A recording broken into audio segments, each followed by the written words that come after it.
Good evening. In the aftermath of Tuesday's deadly attacks in Belgium, authorities in neighboring France have just announced that they have foiled a terror plot in the advanced stages there, unrelated to the Brussels bombings. While in Brussels, red flags have emerged that possibly point to Americans being targeted as part of this week's attacks.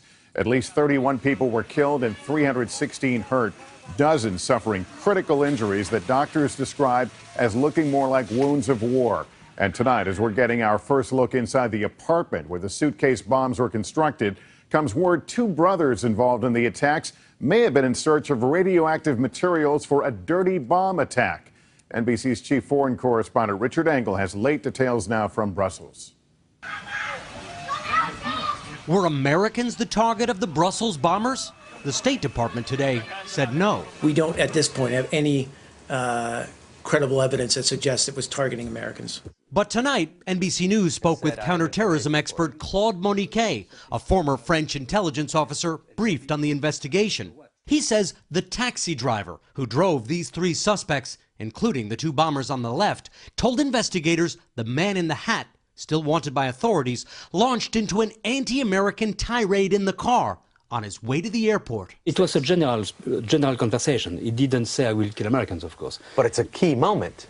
Yes, of course. It's the last thing that's on his mind before carrying out the attacks. The last thing which was heard by someone external to the terrorist network was very aggressive words against America and American citizens. Moniquet also says two of the suicide bombers who caused the Brussels carnage, the Bakraoui brothers, may have been trying to get their hands on an even more terrifying weapon. To make a dirty bomb? To make a dirty bomb, certainly. The brothers secretly filmed a top scientist from a facility producing medical radioactive isotopes.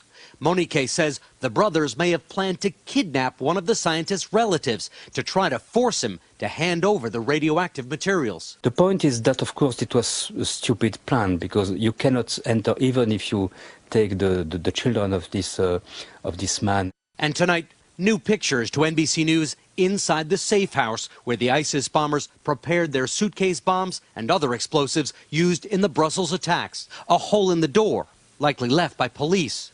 New twists for the people of Brussels to wonder about. Soldiers are still patrolling here to guard against another possible ISIS attack. But this country seems overwhelmed by the scale of the threat. Only 225 extra troops have reportedly been brought into Brussels. It's a show of force, but a small one. Belgian officials now accept they don't have the manpower to deal with the hundreds of jihadi fighters who came back from the Middle East.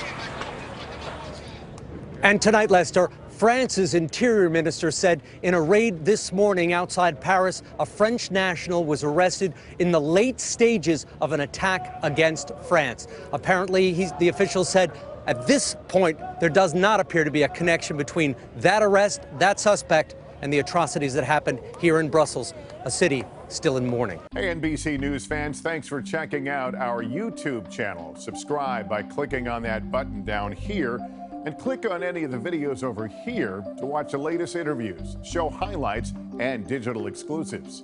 Thanks for watching.